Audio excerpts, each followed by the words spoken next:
Bonjour à tous. Alors on va reprendre nos chroniques de la fin du monde, suivies des chroniques du monde sujet. Aujourd'hui, je voudrais parler du travail, partager avec vous des réflexions sur le travail dans notre existence post-fin du monde. Alors, voilà, ces chroniques, c'est vraiment quelque chose de pensé comme une occasion d'utiliser la bonne nouvelle, la fin du monde a déjà eu lieu, pour penser et pour s'émanciper des contraintes du quotidien, des prénotions, des manières de penser qui nous sont imposées par notre manière de vivre sociale et de construire ensemble des écrans pour ne pas voir les réalités que nous produisons. Il ne s'agit pas d'une énième, comment dire, théorie de la fin du monde. Vous savez que très régulièrement on a annoncé la fin du monde. Là, moi j'annonce qu'elle a déjà eu lieu. Au moins ça me permet de ne pas pouvoir me gourer. Et puis il ne s'agit pas non plus d'une nouvelle théorie de ce que sera la fin ou de ce qu'a été la fin ou d'une collapsologie, etc. Je ne me positionne pas sur ce champ-là. Je vous propose d'adopter la posture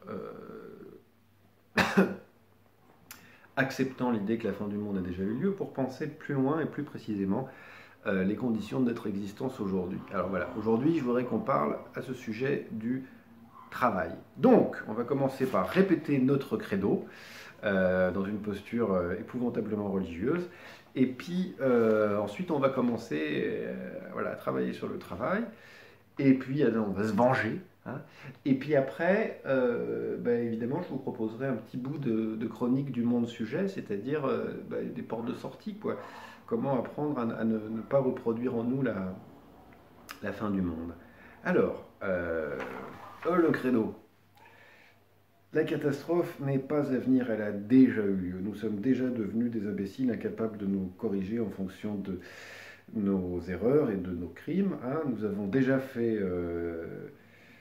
nous nous sommes déjà abolis nous-mêmes en tant que possibilité d'une liberté. Voilà, nous avons aussi aboli les poissons dans la mer qui en sont réduits à être une variable d'ajustement du nombre de touillettes. Voilà, on a l'impression de sauver les poissons en abolissant les touillettes. Nous avons déjà parcouru un trajet encourageant entre Hiroshima et Fukushima. Hein, la grande catastrophe, celle que j'ai écrite d'ailleurs, entre guillemets, la grande catastrophe n'est qu'un argument au service d'une gouvernementalité déjà en place.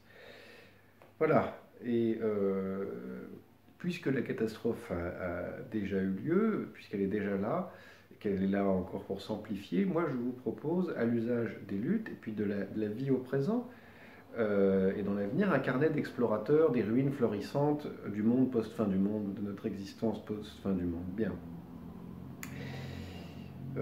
Pour y revenir, un point que j'ai déjà évoqué dans la première vidéo, dans cette perspective, on ne saurait tolérer de demi-mesures et de prénotions.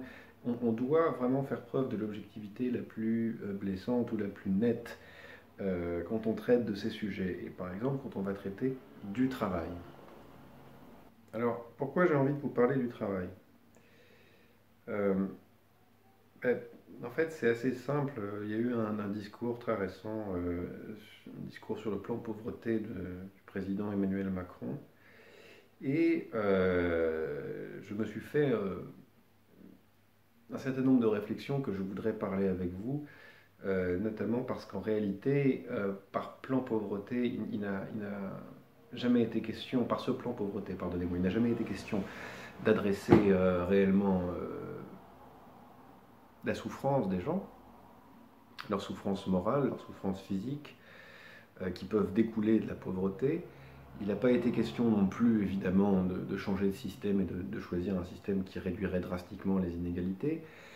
Il n'a pas été question d'augmenter leurs allocations. Il a été question uniquement de travail et d'augmenter en quelque sorte leur chance de performance dans le marché du travail, et plus précisément dans cette part du marché du travail qui concerne la recherche d'emploi pour des gens qui n'ont pas d'emploi.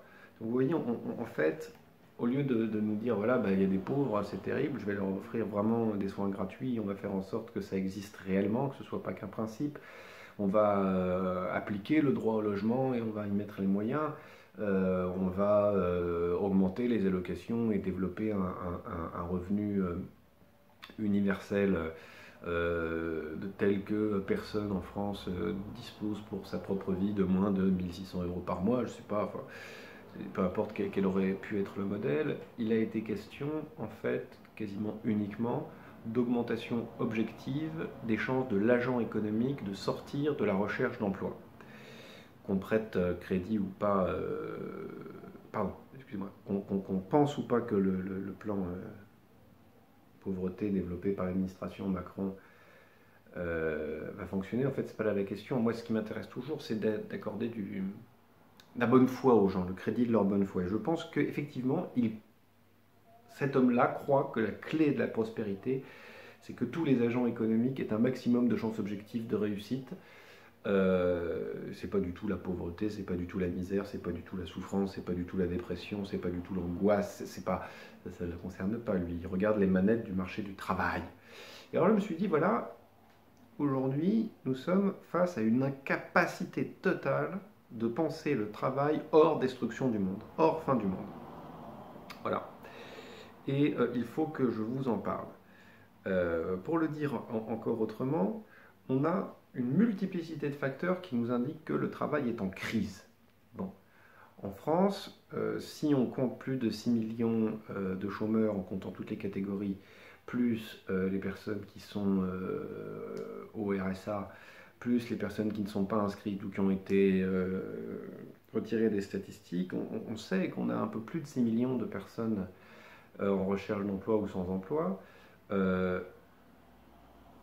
Pour une population active de 28 millions, ça veut dire qu'on est un peu systématiquement entre un cinquième et un quart de la population qui est au chômage. C'est colossal.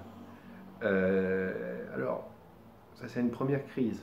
Par ailleurs, on est en train de radicalement changer le sens du travail, en ce sens que on est en train de passer de l'idée que chaque personne a un poste qui lui correspond, un certain niveau de compétence, il va se réaliser lui-même et augmenter ses compétences, etc. Il va incarner le poste, et une notion du travail dans lequel en fait on n'a qu'un process.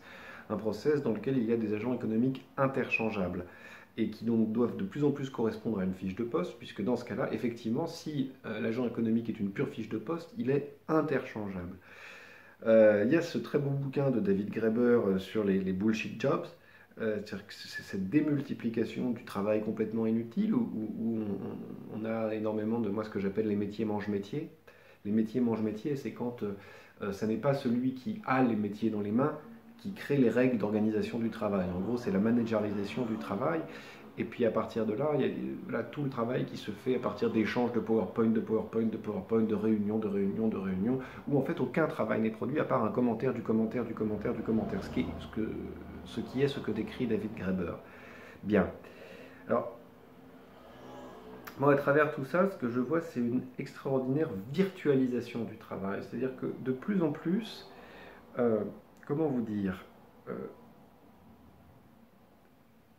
le travail et la question du travail, c'est une question d'un marché du travail et d'une organisation humaine et pas du tout.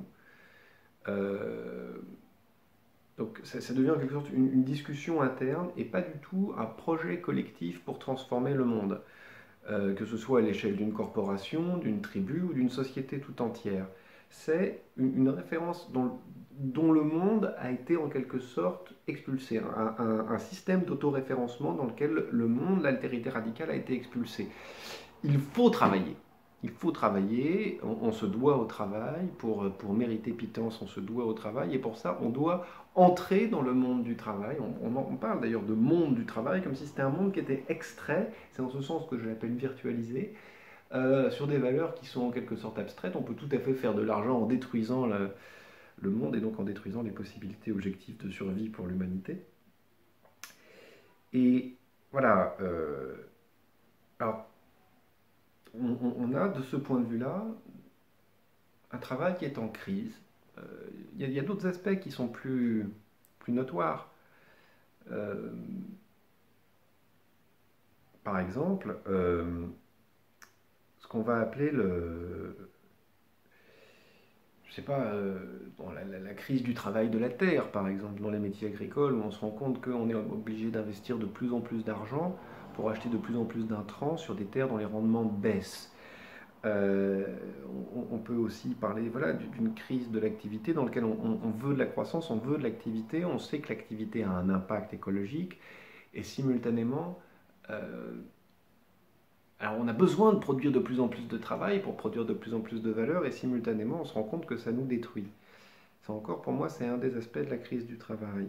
Et face à ça, on a des grandes opérations de greenwashing, donc de lavage vert, qui peuvent être décrites d'une manière très brutale en fait. Et je vais vous expliquer comment moi je le vois en tant qu'anthropologue. Nous autres anthropologues, on sait que voilà, les riches sont solidaires des pauvres quand ils sont menacés par les mêmes maux. En d'autres termes, si la misère s'arrête aux portes du château, le roi n'a aucune raison, le noble n'a aucune raison d'aider les pauvres. En revanche, s'il y a la peste, s'il y a la maladie ne s'arrête pas au mur du château. Et donc, effectivement, les châteaux, les nobles, les puissances, les bourgeois vont payer des égouts, et donc on va, à la fin du bas Moyen-Âge, au début de la Renaissance, faire des efforts pour équiper les cités en structures qui leur permettent, par exemple, d'éviter la prolifération des maladies. Or là, face à la peste, face à la destruction du monde par l'activité économique, il y a un problème, c'est que en fait, les riches sont promoteurs de peste. Et le greenwashing, c'est de la promotion de peste en quelque sorte. C'est-à-dire, on répond à la crise par une augmentation de la crise. On répond à la crise qui est due à l'activité humaine par une augmentation de l'activité humaine, par une croissance, mais qui serait verte. Le problème, c'est pas que la croissance soit verte ou pas, c'est qu'elle est tout simplement croissance. Et que donc on mesure la santé des activités humaines, non pas à l'harmonie dans la relation avec l'altérité, avec le reste, avec le monde, on mesure la santé d'une communauté humaine dans sa capacité à augmenter la production de valeur ajoutée, qui va donc permettre de mesurer un PIB, qui va donc permettre de mesurer la croissance. Bien. Voilà un ensemble de crises du travail qui m'interpelle. Face à ça, que nous dit le président Macron? Eh bien, nous allons augmenter l'empire du travail, c'est-à-dire que vous n'aurez plus de refuge. Vous serez toujours travailleur, vous serez toujours agent économique. Si vous avez un moment de chômage, ou même depuis votre enfance en réalité, nous allons vous regarder pour vous ajuster au marché du travail. Vous serez toujours sous le périscope de l'État. Et à cet endroit-là, vous vous devrez à l'adaptation nécessaire à ce que vous soyez compatible avec telle ou telle utilité réclamée par le marché du travail. Bien. Face à ça, on a une vraie difficulté. C'est qu'en réalité, il est, pour des penseurs de gauche, pour des penseurs alternatifs, pour des gens qui sont des adeptes de la pensée critique, pardonnez-moi, de plus en plus difficile d'échapper à une apologie du travail et à cette idée que le travail productif, le travail industrieux, le travail tel qu'il a détruit le monde, le travail qui est responsable de la fin du monde, est quand même absolument nécessaire à l'humanité. Et je vais essayer de vous en apporter une démonstration. Après une... Alors d'abord, pour nous mettre dans l'ambiance, évidemment, et toujours, parce que c'est toujours un plaisir, un petit passage de Lafargue dans Le droit à la paresse, hein, pour remettre le travail à sa juste place. Une étrange folie possède les classes ouvrières des nations où règne la civilisation capitaliste. Cette folie traîne à sa suite des misères individuelles et sociales qui depuis des siècles torturent la triste humanité. Cette folie est l'amour du travail, la passion moribonde du travail poussée jusqu'à l'épuisement des forces vitales de l'individu et de sa progéniture. Au lieu de réagir contre cette aberration mentale, les prêtres, les économistes, les moralistes ont sacro-sanctifié le travail. Hommes aveugles et bornés, ils ont voulu être plus sages que leur Dieu. Hommes faibles et méprisables, ils ont voulu réhabiliter ce que leur Dieu avait maudit. Moi qui ne professe d'être chrétien, économe et moral, J'en appelle de leur jugement à celui de leur Dieu, des prédications de leur morale religieuse, économique, libre-penseuse, aux épouvantables conséquences du travail dans la société capitaliste. Là, on continue. Bon, mes notes. Il est vrai que, d'ailleurs, aussi bien dans le camp socialiste que dans le camp capitaliste, on a fait l'apologie du travail qui s'appelle taylorisme.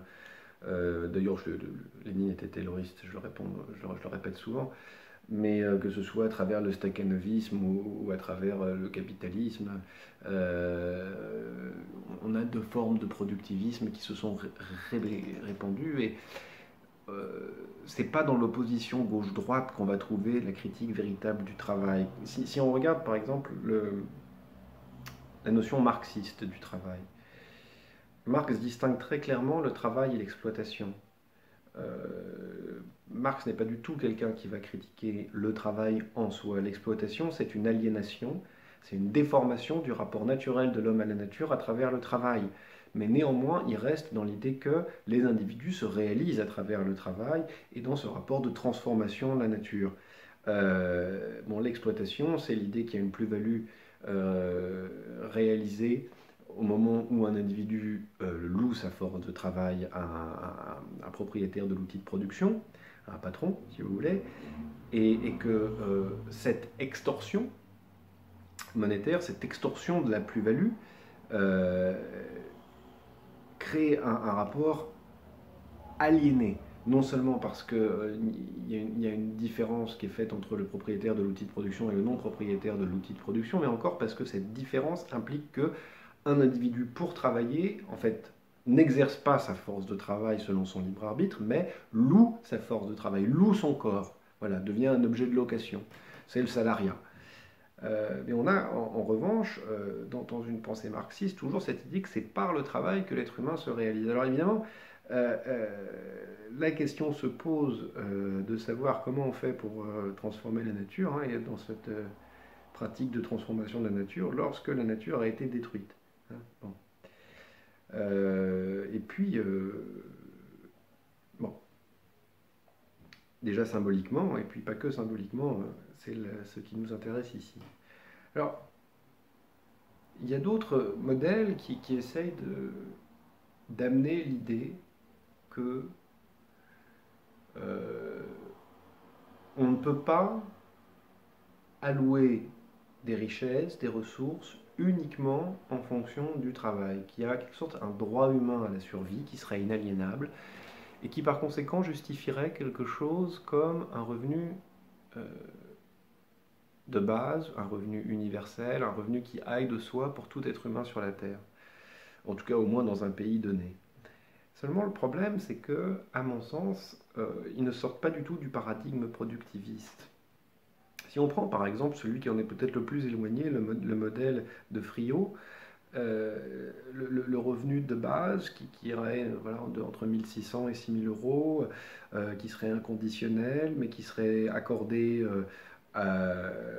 qui serait calibré entre 1 600 et 6 000 euros en fonction de l'ancienneté d'une personne et de l'utilité estimée par la communauté. Alors c'est très intéressant, mais on reste dans l'idée d'une utilité sociale, c'est-à-dire que le revenu serait quand même attribué à un agent économique cherchant des ressources pour sa survie, ces ressources faisant l'objet d'une évaluation collective. Donc on reste quand même dans l'organisation du travail au sens qui est toujours une exploitation du monde. Non pas une exploitation, ça peut être aussi l'exploitation de l'individu, mais c'est d'abord l'exploitation du monde, et on va voir de quoi je le distingue par la suite. Alors si on prend le revenu universel défini par Macron, il s'agit d'un complément de salaire pour toute personne gagnant entre 600 euros et 2800 euros brut. Et toute personne gagnant cela aurait droit à un complément de salaire qui s'appellerait revenu universel et qui permettrait de s'assurer que personne ne soit en dessous d'un niveau de misère trop important. Mais là encore, on pense d'abord le travail, une production de valeur qui est redistribué par un système de travailleurs solidaires, travailleurs et travailleuses solidaires. Donc on ne sort toujours pas du modèle finalement de croissance et du modèle de production et du travail comme production, exploitation du monde. Bien. Production de valeur. Et production de valeur, c'est aussi de la virtualisation. C'est-à-dire qu'on n'est pas en train de produire de la patate, on est en train de produire des symboles. L'argent, c'est du symbole. La valeur qu'on va ensuite répartir. Enfin, la dernière version du revenu universel qui a été formulée par le président Macron, qui est en fait une fusion d'allocations et qui ne correspond qu'à une simplification du système de solidarité. Bon. Bon alors, pendant que j'y pense, il y a évidemment les hypothèses qui s'inscrivent dans le mouvement décroissantiste, qui elles effectivement adressent la question de la destruction du monde et le fait de travailler plutôt à produire des liens plutôt qu'à produire plus de biens. La question c'est qu'en parlant de croissance, et pour reprendre ce mot obus, moi j'ai toujours un gros problème avec cette notion de décroissance qui est très simple. Soit la décroissance est une idéologie, une idée qui flotte, qui se diffuse, et on compte sur la bonne volonté des gens pour décroître. Auquel cas, il est assez probable pour l'instant qu'on n'ait aucun moyen de résister au grand pouvoir de la finance et de l'agro-industrie et de toutes les industries en tout genre. Soit, bien, il faut contrôler la décroissance. Il faut toujours plus contrôler notre action, non pas pour surveiller que quelqu'un produit plus, mais pour surveiller que quelqu'un produit moins. Pour moi, il y a là des idées vraiment intéressantes, mais qui ne nous permettent pas réellement de sortir du paradigme du travail tel qu'il a amené à la fin du monde. Voilà. Alors, vous voyez, quand on fait de la sociologie du travail, par exemple, on est complètement coincé. Les articles les plus intéressants que j'ai lus sur le marché du travail concernaient par exemple voilà, les travaux de Margaret Marveny sur le marché du travail primaire, marché du travail secondaire, sur enfin, je veux dire, l'étagement du marché du travail. Voilà, je pensais à d'autres textes sur la construction de l'identité professionnelle, sur la souffrance psychique au travail, avec 2 jours. On a beaucoup de textes passionnants, mais tous ces travaux que la sociologie a pu produire sur le travail vont rester centrés sur ce qu'est le travail aujourd'hui, c'est-à-dire production de valeur à travers l'exploitation du monde. Et donc le travail qui a produit la fin du monde. Bien. Alors, comment échapper à ça ? Comment échapper, comment penser le travail comme une autre activité que la production de valeur issue de l'exploitation du monde, que ce soit en utilisant un ordinateur pour écrire des cours ou faire du design et en se branchant à des macro-systèmes techniques qui nous permettent de faire ainsi, ou que ce soit en travaillant dans une mine qui va détruire tout son environnement, ou que ce soit en travaillant la terre avec une personne pour travailler 700 hectares, une machine pour broyer les cailloux, des intrants à qui mieux qui vont détruire le nombre de vers de terre par mètre cube, le nombre d'insectes présents alentour et par conséquent les oiseaux, etc. Et puis par ailleurs les vies humaines à plus ou moins court terme et qui font le désespoir des agriculteurs qui se suicident énormément. Voilà, comment sortir de cette vision du travail qui est à la fois virtualisation et destruction matérielle du monde. Voilà. Comment sortir de là ? Bien. Eh bien, bonne nouvelle, en plus de la bonne nouvelle de la fin du monde, il y a un chemin vers ça. Ce chemin, je m'en suis rappelé en regardant des films de Jean Rouch, qui est donc un anthropologue vidéaste qui a fait quelques merveilles à partir de la seconde moitié du XXe siècle. Je vous en donnerai un exemple tout à l'heure. Je me suis dit, voilà, dans une société traditionnelle, on va appeler société traditionnelle une société sans État qui par ailleurs à travers ses rites et son fonctionnement, vise plutôt à demeurer ce qu'elle est plutôt qu'à devenir ce qu'elle n'est pas encore. Enfin, en tout cas, moi, c'est comme ça que je vais l'utiliser. Elle vise la pérennité essentiellement. Dans une société traditionnelle, qu'est-ce que le travail? Alors, c'est une somme d'activités ritualisées, mais la somme d'activités ritualisées, la somme des activités attendues, et notamment dans les sociétés dans lesquelles il n'y a pas de propriété privée de l'outil de production, tout y est travail et rien n'y est travail. Tout y est activité collective. Le travail, par exemple le fait d'aller au champ, va être simultanément un acte religieux, mais l'acte religieux va participer du travail, puisque par exemple on va prier pour avoir de bonnes récoltes et de bonnes pluies. Bon, une fois ça dit, je suis retombé sur une notion élémentaire, la culture. Qu'est-ce que c'est qu'une culture? Un culte. En latin, ça veut dire deux choses. Un culte, c'est à la fois, une culture, c'est à la fois un culte rendu aux petits dieux locaux, donc c'est un rapport à l'ordonnancement local du monde, et par ailleurs, c'est aussi le travail de la terre, le fait de faire ferme, si on veut bien. Donc, pour le dire vraiment simplement, primitivement, fonder une culture, faire culture, c'est s'ancrer dans un sol, rendre un culte à l'ordonnancement local du monde qu'on imagine ensemble, et puis travailler le sol et le lieu ensemble. Donc c'est vraiment faire du commun à partir de quelque part et d'un ordonnancement du monde qu'on imagine à travers cette inscription dans le sol. Bien, c'est vraiment une notion agraire, la culture. Bien. Et je me propose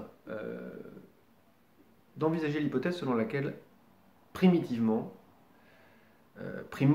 pardonnez-moi, à son principe, archéologiquement parlant, le travail a toujours été pour les humains d'abord un travail social. Il l'est encore aujourd'hui, mais en revanche,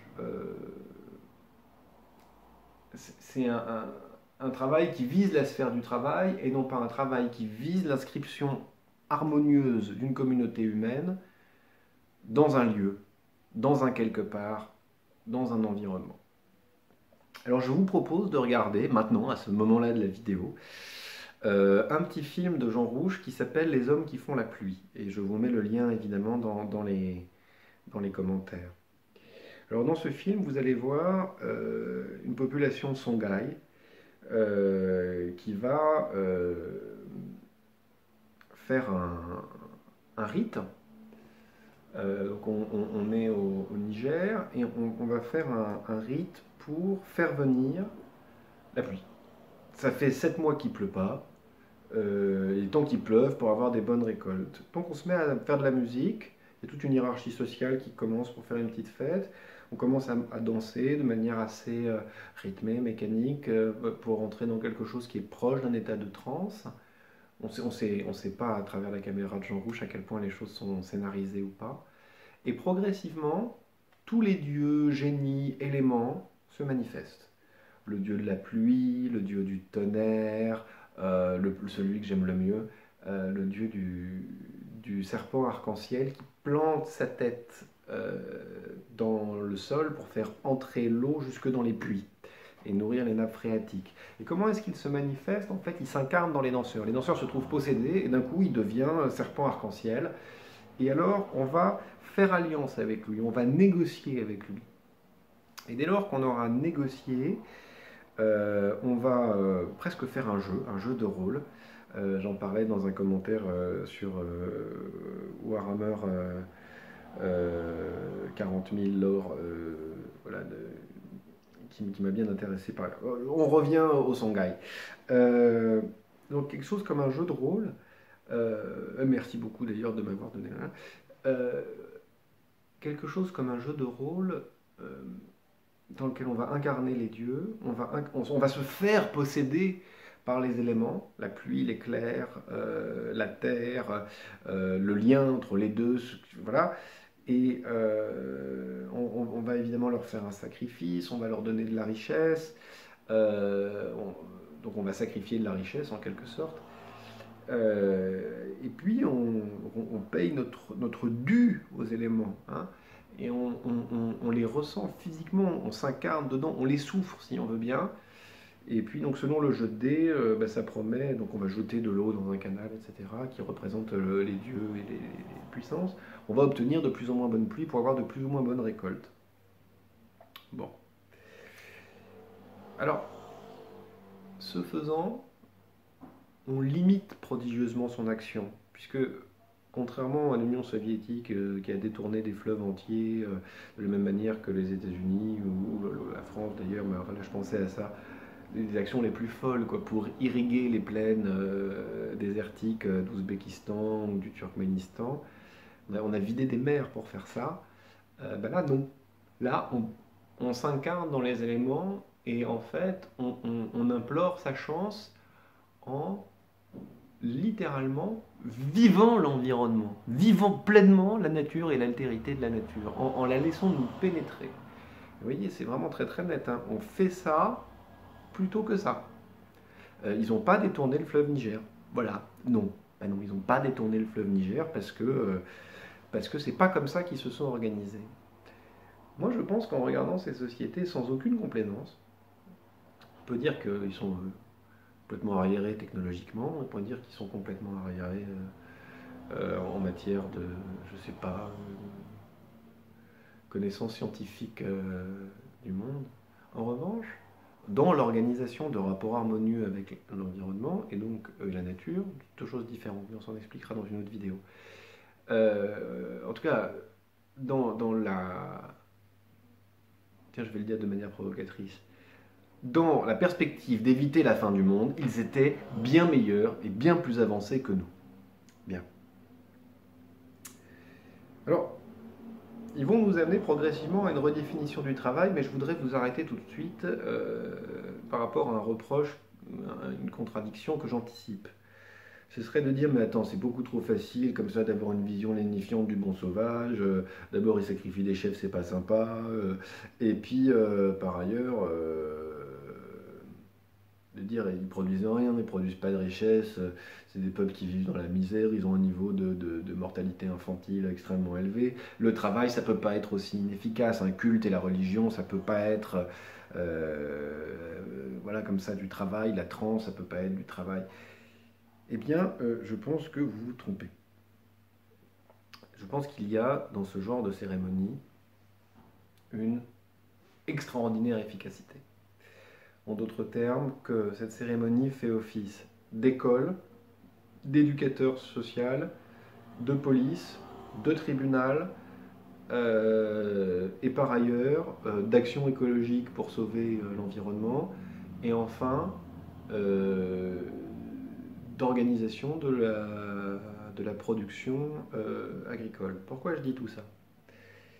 Et par ailleurs, quand ils vont tuer les hippopotames, ils font des prières avant, ils s'incarnent en hippopotames et ils négocient, ils passent alliance en quelque sorte avec les éléments, et ce faisant, ils s'auto-limitent dans le massacre. Bien. Ce qu'on n'a jamais, nous, été capables de faire. Eux, ils n'auraient pas éradiqué les dodos.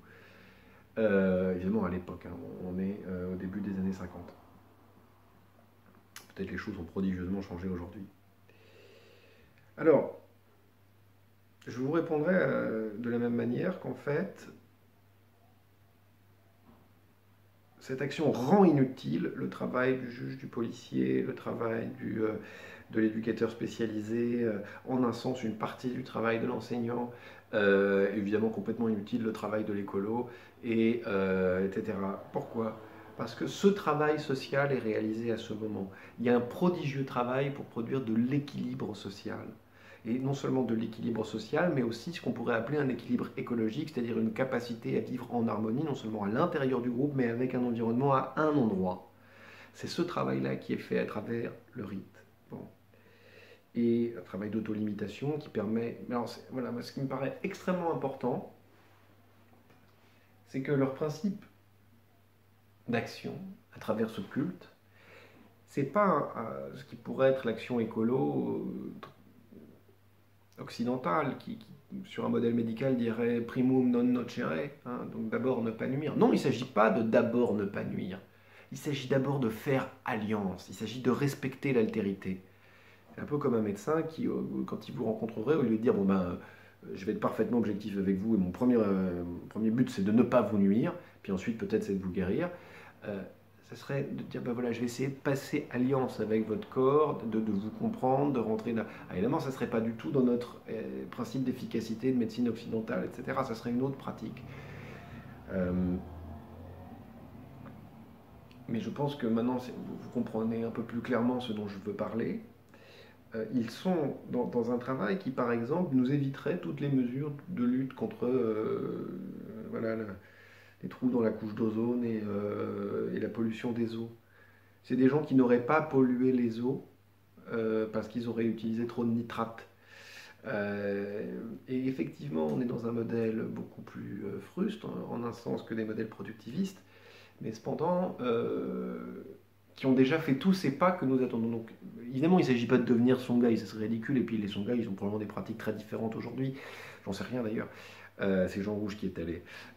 Mais ce qui m'intéresse dans cette histoire, c'est qu'on peut y puiser une définition d'une part majeure du travail, peut-être la part fondamentale de ce que nous devrions appeler travail, de ce qui est dû à la société.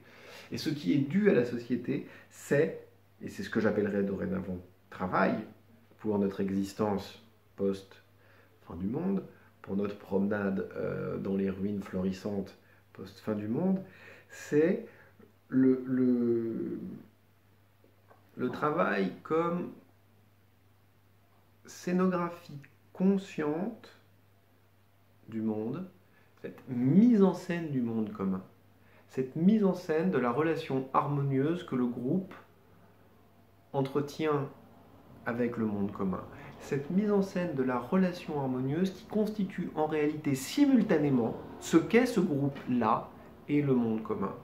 Ce travail de la culture comme rapport de culte à un ordonnancement local du monde, le fait d'être bien quelque part aujourd'hui. Alors évidemment, ça ne doit pas nous rendre autochtones dans le culte de voilà. Alors vous pouvez voir là-dessus les vidéos dans Amour et pouvoir, amour et politique, l'autre playlist. Évidemment, j'ai une lecture extrêmement critique de l'autochtonie. Il ne s'agit pas de ça. Il s'agit vraiment, en revanche, de considérer que ce qui est d'abord le plus utile pour une société, c'est ça. C'est la construction d'une vie harmonieuse, localisée, ancrée, ce qui permet à la fois de ne pas détruire le monde commun, de ne pas détruire l'environnement et de ne pas faire trop souffrir les individus du groupe. Voilà. Bien. C'est, à mon sens, en visant cette définition du travail, qu'on pourrait sortir du travail qui a produit la fin du monde. Un dernier exemple. Si vous avez lu La Fontaine, vous connaissez probablement la fable du financier et du savetier. Alors, pour ceux qui ne la connaissent pas, je la raconte. C'est un financier qui est exaspéré parce que son voisin est savetier, et il n'arrête pas de chanter. Le savetier, il est hyper content, il chante, et donc ça énerve le financier. Pour qu'il arrête de chanter, le financier lui offre une grosse somme d'argent, et comme ça, pour qu'il la garde. Et, pardon. Il lui offre une grosse somme d'argent comme ça pour qu'il la garde, et le savetier en perd le sommeil, il en perd ses chansons, parce que il est tout le temps en train de craindre pour son bon argent, etc., etc. Et ils ont comme ça une discussion, et le financier lui dit, mais alors, qu'est-ce que vous faites? Oh ben moi je travaille pas trop, puis après je vais manger, puis après je travaille pas trop, puis le lendemain c'est chômé, la moitié des jours sont des jours à consacrer à Dieu, tout ça, je travaille pas, puis le reste du temps c'est des fêtes de la corporation, enfin voilà, bref. Il lui dit, ben voilà, vous avez une fort bonne et belle vie, tenez, je vous donne de l'argent. Là, il la cache et il perd son sommeil, il perd ses chansons. Et puis, à un moment donné, le savetier, il prend son argent dans la cave, il le rapporte au financier et il lui dit, je vous rends votre argent, rendez-moi mes chansons. Et alors, ce que j'aime beaucoup dans cette fable, c'est la pousser plus loin que la simple morale de La Fontaine, et qu'elle nous amène à comprendre qu'en fait, le savetier est beaucoup plus utile au monde, en ne foutant quasiment rien, que le financier. Qu'est-ce qu'il fait, le savetier? Le savetier, il fait des chaussures, de temps en temps, pas trop vite, il n'exploite pas le monde, il passe son temps dans différentes affaires, avec sa corporation, avec, pourquoi pas, s'il va à l'église ou s'il va au bistrot, peu importe, il passe beaucoup de temps dans la socialisation, il apporte de la joie à son entourage, il est lui-même joyeux, il est heureux. Voilà. Et de l'autre côté, on a quelqu'un qui est dans la virtualisation des valeurs, qui est déjà en réalité dans la mondialisation, dans l'accélération dans l'exploitation, dans la logique de la financiarisation, bêtement. Et d'ailleurs dans l'objectivation qui va avec, puisqu'il le torture l'autre avec son argent. Vous voyez, voilà, qui est utile? Où est la bonne vie? Qui travaille réellement? Hein? Qui réellement fait travail utile pour la communauté humaine? Que ce soit la communauté humaine de manière générale, ou la communauté humaine des habitants d'un quartier de Paris ou de Pontoise ou d'où que vous voulez. Il me semble que, au vu des réflexions que nous venons d'avoir, celui qui travaille le plus, c'est à l'évidence le savetier. Alors vous voyez, moi ce que je vous inviterais à faire, désormais, ou le réflexe que je vous propose, c'est face à cette volonté d'abord de détruire le travail à travers le process, puis de produire des agents économiques qui soient tous remplaçables, immédiatement substituables les uns aux autres. Non, cette volonté de détruire le travail, l'idée de dire, mais en fait, vous pouvez détruire le travail si vous voulez. Ce que nous devons défendre, ça n'est pas le travail tel que vous le concevez, c'est-à-dire exploitation et destruction du monde, production de valeur à travers l'exploitation et la destruction du monde. Ce qui est travail, premier, ce qui est réellement utile à la survie, à la prospérité et au bonheur des communautés humaines, c'est tout ce qui résulte dans, toute activité qui résulte dans la création d'un rapport harmonieux d'une communauté à un lieu, à travers le travail du lieu, qui produit simultanément un monde commun, un groupe relativement harmonieux et une non-destruction de la nature. Une non-fin du monde, mais enfin, comme la fin du monde a déjà eu lieu. Bien, eh bien, j'espère que ça vous a distrait, plus intéressé, voilà. Comme d'habitude, vous m'envoyez des commentaires, je réponds si vous en avez envie. Et puis, notamment pour orienter cette série-là ou les prochaines séries. Je vous souhaite une excellente semaine et puis je vous dis à bientôt!